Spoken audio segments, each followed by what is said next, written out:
This edition of Italy TV is sponsored by Cola Vita extra virgin olive oil.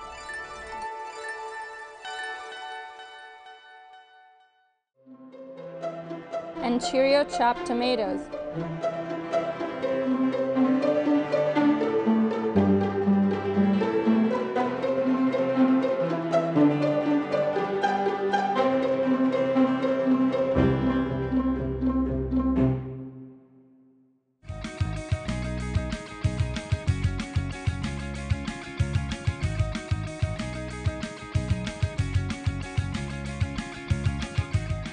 New Year's Eve, time for party. Italians love to celebrate this holiday. They usually go out with friends or they have a friend over. They drink, they eat, they cook together.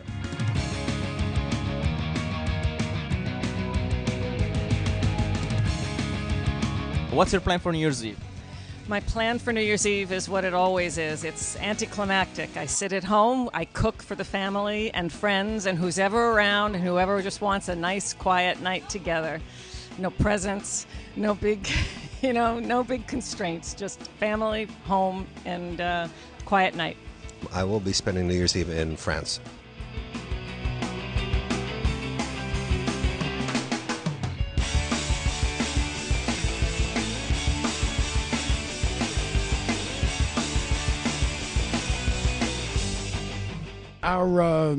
Our daughter is being married, so we will celebrate that on the 30th. So that will be our more or less New Year's this year. We're gonna go to Italy. No, I'm kidding. I'm kidding. I wish we could go to Italy. Every New Year's Eve, me and my family and friends, we put lentil in tin foil, and then we put it in our pocket or our jacket, and it's just good luck for the next year. We're gonna be in New York City, just celebrating with friends and family and having food from DePaulo. What are you gonna wear? Oh my goodness, a party dress, I'm sure. It's New York. We have to dress up. It's very festive. So something red, something black, something fantastic. Well, we'll probably hang out with our good friend Federico, who is from Italy, and he'll bring over some prosciutto, some prosecco, and some limoncello, and we'll just bring in the new year that way. Awesome. Do you guys have any expectations for the new year? Good luck. New toys? New bike.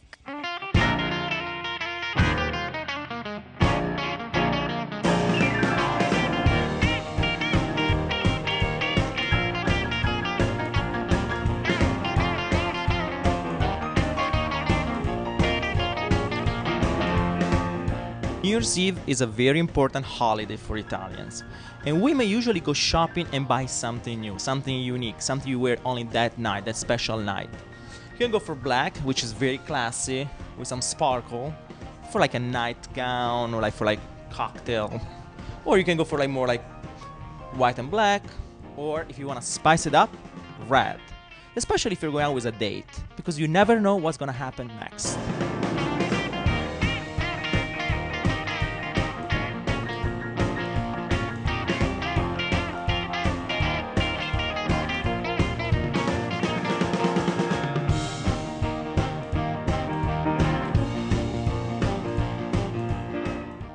I'm in La Perla store, which is an Italian designer lingerie, and I want to ask, do women come here often to also purchase gifts for themselves?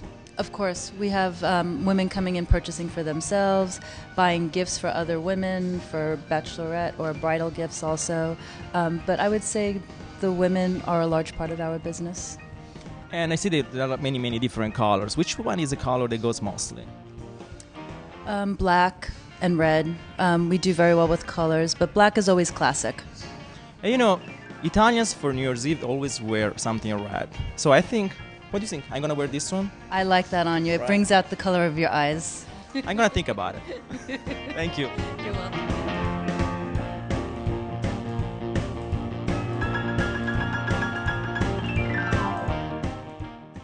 After all this shopping, I'm here, 690 Park Avenue. It's now Barack Obama's house in New York, but it's a house and a headquarters of the Italian Consul General of Italy in New York City. I came here to get her greetings for a new beautiful year.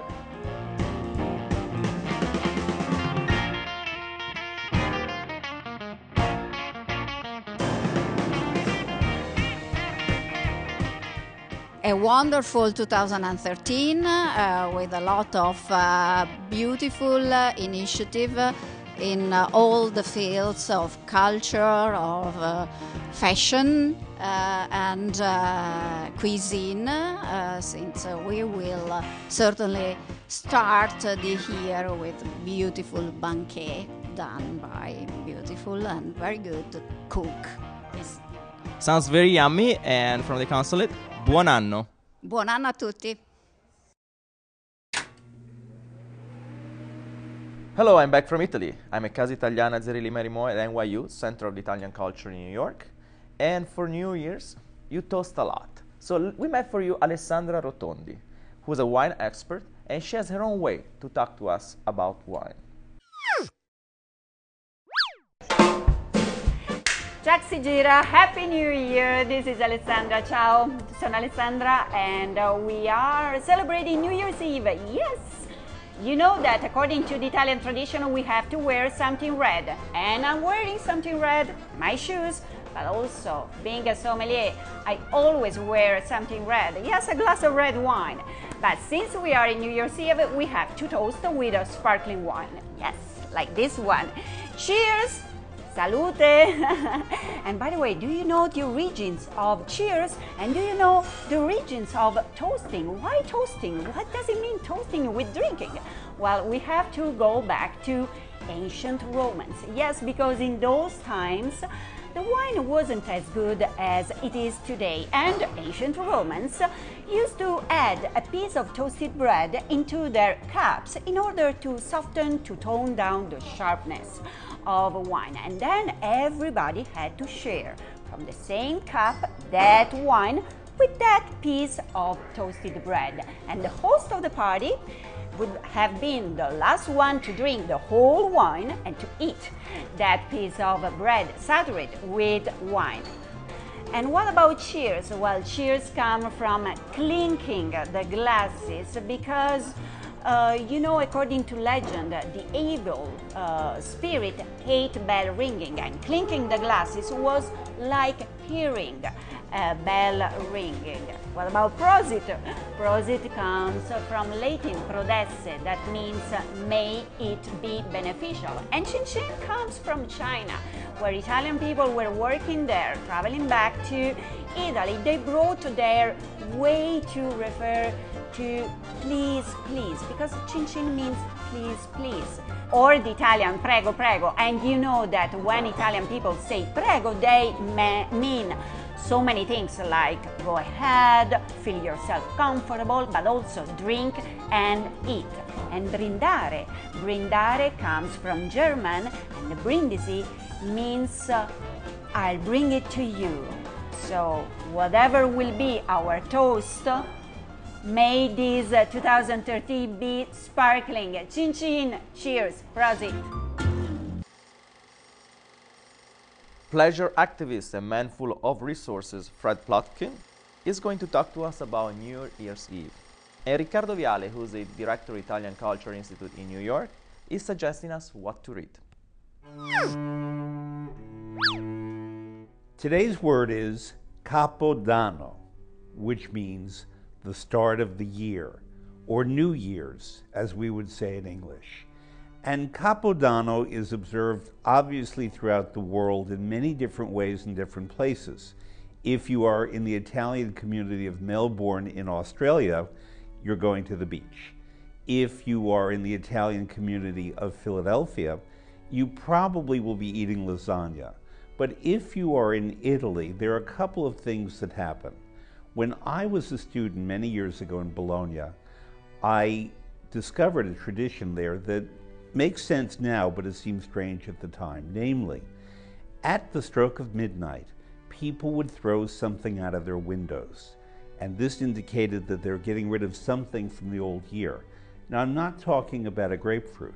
I'm talking about a chair, a sofa, a bed, an old girlfriend. Anything would come out the window at midnight.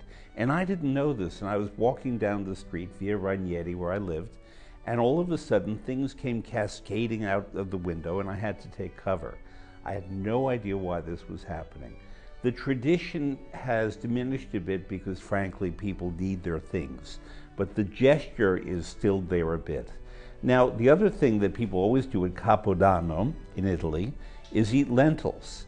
Lentils represent money, and if you have lentil soup or a dish of lentils at the start of the new year, the hope is that it augurs a lot of income for the new year. So you have them on your own. You might have them with something called cotechino, which is a wonderful sausage found in Modena and elsewhere in Emilia-Romagna. But whatever way you have your lentils, just so long as you don't throw them out of the window, you're starting the new year in Italy in the right way.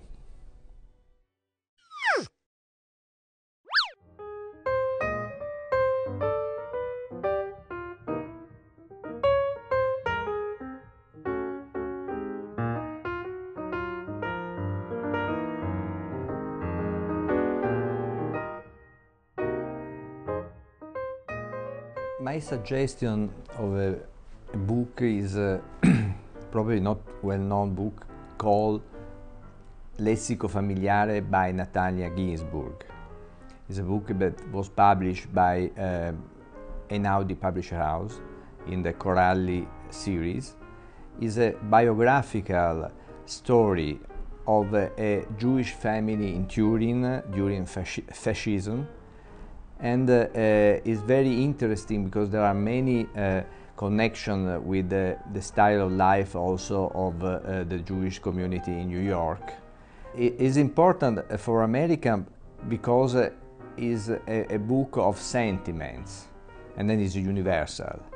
It's very important also from a historical point of view to understand the Italy in this particular period before the Second World War.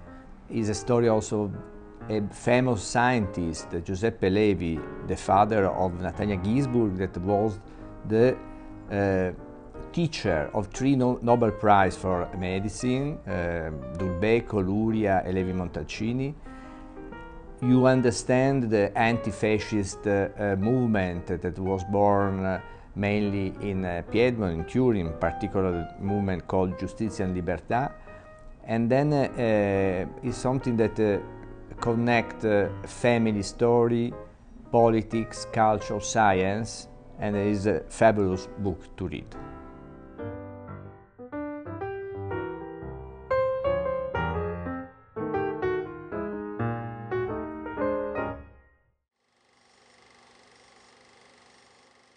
We met for you Alessandra Ferri, Italian prima ballerina. She's a major star. She danced at American Ballet Theatre, the Royal Academy, and La Scala, and she's a long-time New Yorker. And for right people, let's see. We have a surprise for you. Maybe it's not important for the others that I am Italian, but I think it's important for me.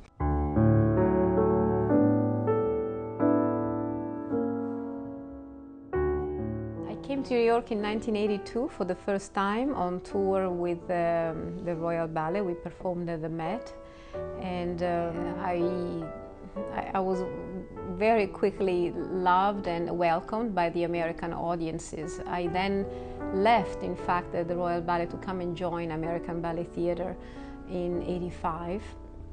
I was invited to come by Mikhail Baryshnikov, who asked me to come and dance with him in New York, and I came to stay for maybe a year or two, and I ended up staying like 28 years, in fact.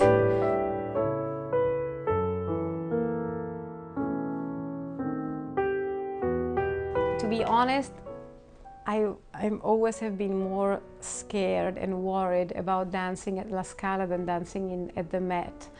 I think maybe it's psychological. You know, La Scala was the first theater I've ever seen with the eyes of a little girl when I walked in there at 10. And it scared me then, and I think I was scared forever. So even through my last performance there, it became, to my eyes, it became like a temple. And it's also something about the proportion of the stage and the audience that makes a theater more or less scary. I think that in Milan, I sense the audience, you sense it more, which on one hand maybe could be comforting, on the other hand, you know they're there, you know, to watch you and to look at you. In New York, they're so far away that you just have something there, you don't know what. So it's a little, you feel it's less personal, and that to me made it less scary.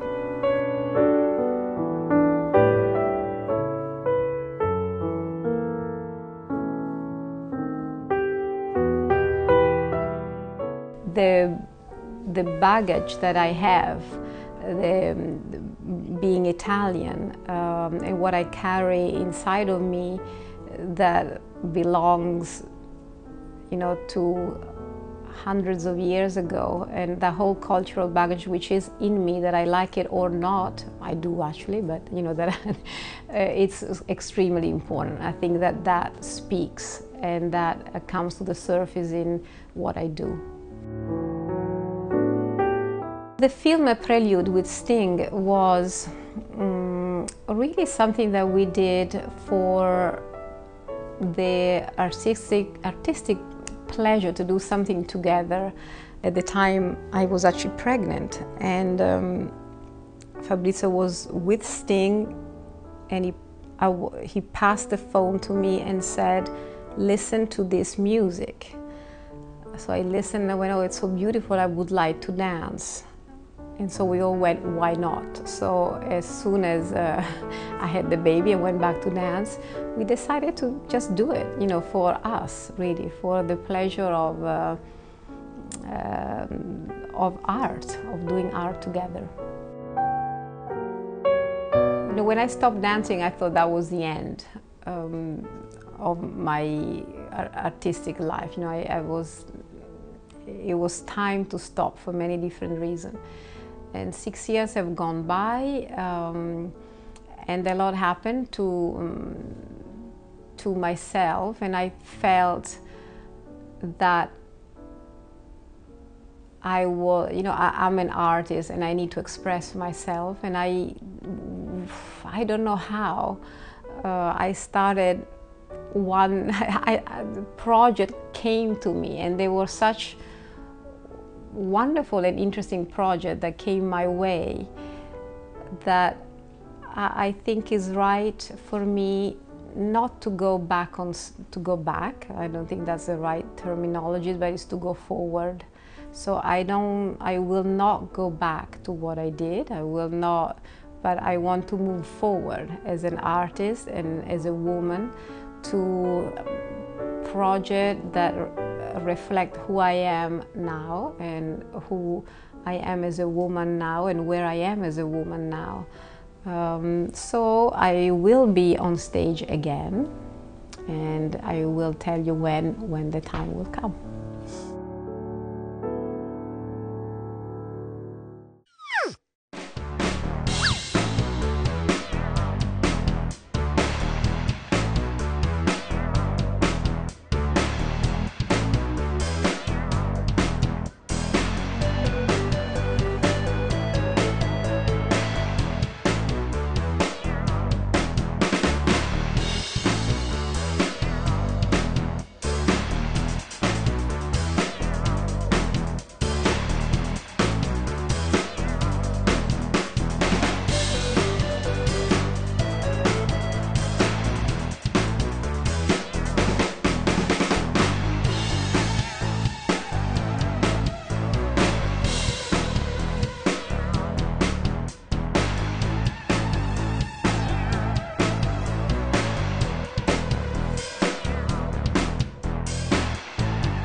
The real thing. The real thing.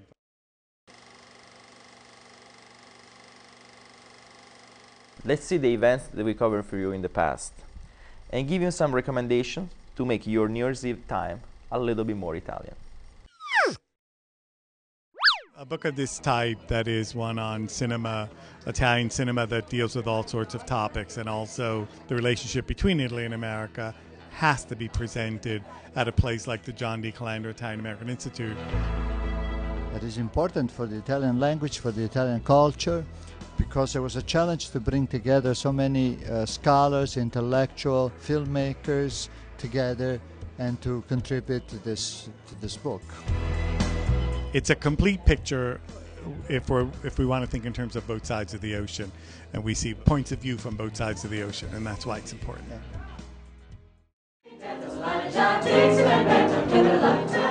So Stefano Albertini, I'm the director of the Casa. It's a great pleasure to welcome you all here today for our birthday.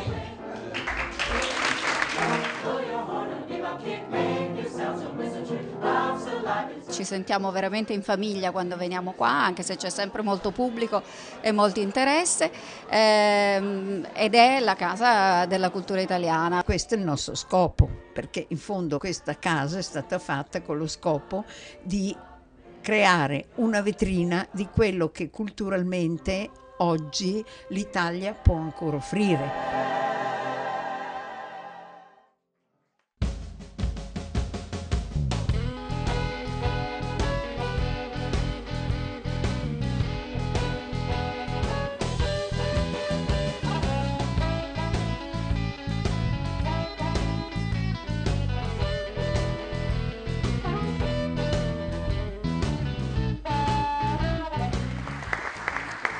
Good evening and welcome back to the Conversazioni Things of My Life.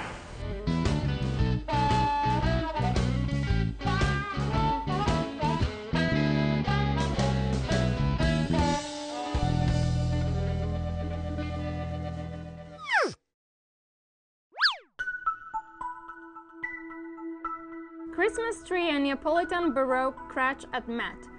Experience the Nativity coming back to life at the Met and immerse yourself in the Christmas spirit. Enjoy the traditional presepio composed by handmade figurines from the 18th century Neapolitan tradition.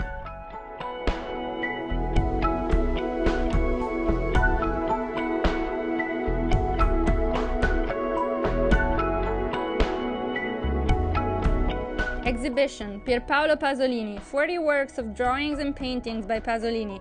The selection includes rarely seen self-portraits and figures of everyday life.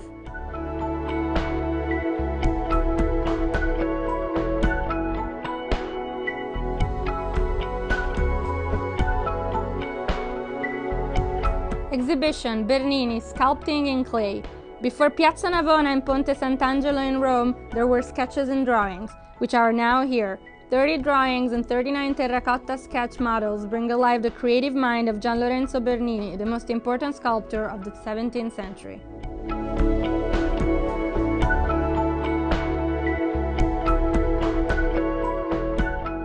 Opera Il Trovatore. David McVicker's vivid production keeps the action moving in Verdi's intense melodrama, which includes some of the composer's most memorable music.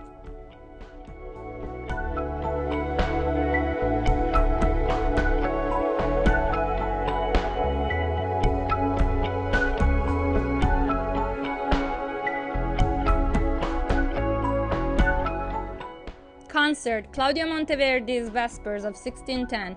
Presented by Tenet's Green Mountain Project, Monteverdi's grand masterpiece of religious music is performed by 30 musicians.